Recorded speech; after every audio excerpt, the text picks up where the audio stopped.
guys, it's Nathara at CrowSong Lodge, and I'm back again with another video. Sorry about the delay. I skipped a whole week of videos, and I apologize for that. I had a medical procedure last week, and my doctor told me I'd be down for a day or two, and it took me out for a week. So, doctors. Anyway, so today I wanted to talk a little bit about we're wrapping up. I'm wrapping up at the end of January. At the end of winter is when I look at starting my new year, when spring comes around, and February begins that. And February 1st is Imbolc, or Candlemas, and so for me, that's when I figure that's the new year. So this is when I start looking at those end of the year activities. And so today I kind of wanted to talk about lessons that I've learned in the last year or two. So today I wanted to talk about the life lessons that I've learned in the last couple years, except when I was putting my list together, it was kind of like the life lessons that I've relearned. They were things that I really did a lot when I was in my 20s, when I came out of high school, and then in my early 20s. And it turns out I was a lot smarter then than I have been for the last 10 years or something. But I guess every lesson that's worth learning is worth relearning. Sometimes we refer to this as a spiral, like you visit the same lessons over and over and over again, but each time you visit it, you're like one level up. So instead of being in Psych 101, maybe this time I'm in Psych 201. Feels like the same lesson, but I'm going in deeper and more detailed to it. So the first one of these rules that I had to relearn in the last couple years is to always have 2 reasons for doing something, not just one. And those reasons can be like, this is good for me. Also, it will be enjoyable. Or, this is a good and responsible thing that I need to do in order to keep my life going, and it is also a thing that I find valuable. Or it can be something like, this is something that my friend will really appreciate and I will also enjoy. So you shouldn't have just one reason for doing something. For instance, we got baby Nora, and not only were we saving an animal from a life on the streets and possible early death, but we were also adding a kitten to our household. And we really needed a kitten. And kittens make us happy. And kittens are fun. There were a lot of reasons for us to take this little kitten home. So don't have just one reason for doing something. The only caveat to that rule, of course, is that if something's fun, it counts twice. Fun counts twice. That's all the reason you need. Another thing that I learned, or rather I relearned in the last couple of years, is that not sleeping will kill you. Literally. It will kill you quickly. It's very hard to conduct studies on sleep deprivation because ethical concerns. Study subjects tend to start experiencing severe health problems within 3 or 4 days of the experiment. And they have to cancel the experiment as a result. You know, testing things that are lethal on humans is an unethical thing, and we really discourage it. However, rats and mice and other animals that are kept awake tend to die within a few days. So, get some sleep. Not eating will also kill you. Not as quickly as not sleeping, but you're still gonna die.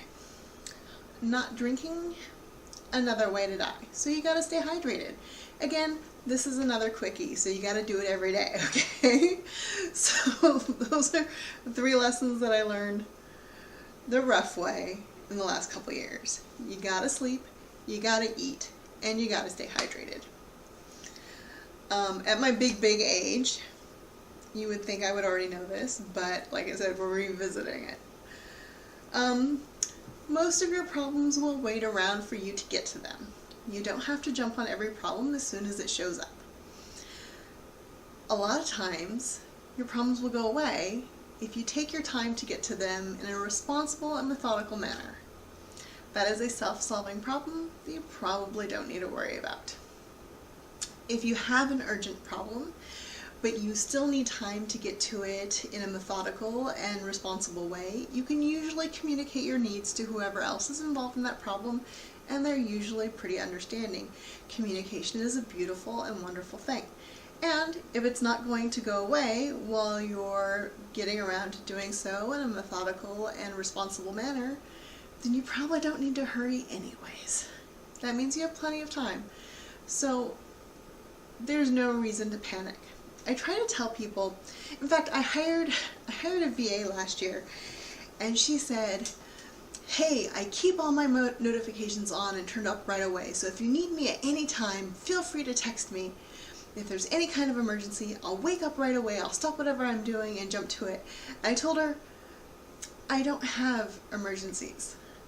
She was helping me out with my social media, and I said, there is no such thing as a social media emergency in my life. In fact, unless you are in the position to literally drive me to the hospital, there are no emergencies you can help me with.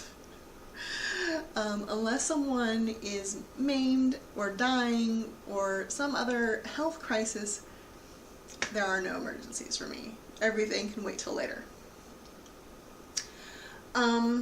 Communication will solve most of your problems. Like I said, especially the ones that are rather urgent and involve other people.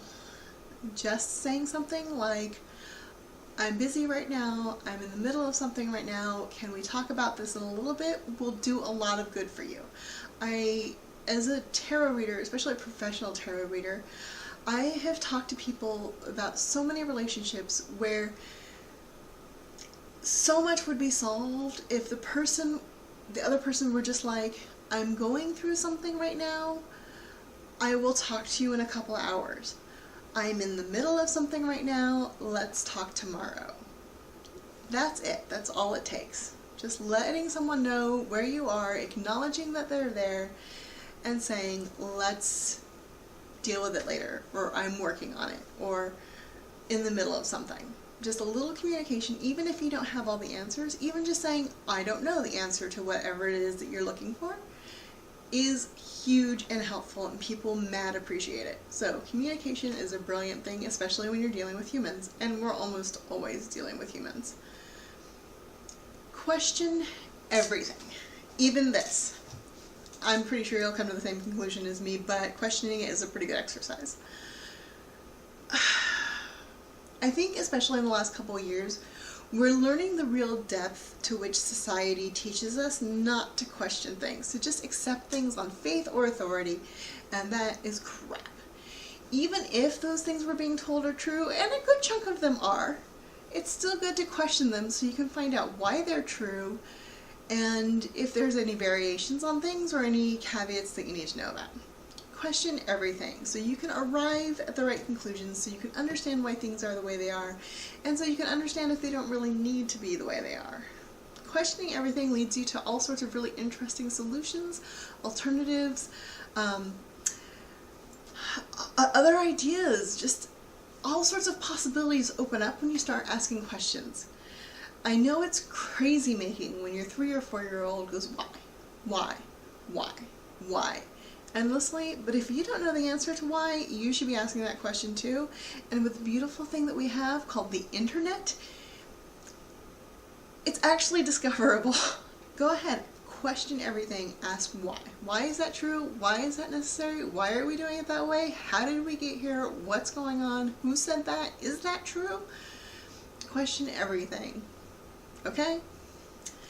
And then when you're coming to make a decision about something and you have so many possibilities and you strike that moment of anxiety, when you find a solution where your logic, your intuition, and your emotions all agree and everything feels good, then you know you're onto something. If one of those things is saying, I don't think so, then it's worth investigating. Why are you having a problem in that sector of your body? Now, I know this sounds really woo-woo when I say stuff like intuition, but even if you aren't a spiritual person, your intuition can be chalked up to as your subconscious processing systems, okay? Your basic biological instincts. That subconscious part of yourself that recognizes patterns, systems, and normal behaviors that you don't ever consciously process. So, even if you don't believe in all the woo-woo spiritual stuff, still check in with that guy, okay? It still may be that the solution is the right one, but you have an issue that needs to be worked with, or there needs to be an extra step worked into things, or it could be an assumption that you're basing your entire decision-making process on is incorrect, erred, flawed, or you've been given some misinformation. So once you have those three things on board with something, you're pretty good to go. It's not going to steer you wrong. And even if it does steer you wrong, it was a wrong that you really needed. Some situations aren't solvable, but you still want to do your very, very best and do the least amount of harm that you can. So these are the life lessons I have relearned in the last couple of years. Like I said, when I was coming out of high school in my 20s, when we're all like immortal and we know everything, I was a pretty smart cookie, but I've been pretty dumb for the last 10 or 15 years, and I'm relearning these things. So sharing them with you. I hope some of you out there found this really helpful. Again, this is Nathara at CrowSong Lodge, and I will talk to you later. Bye!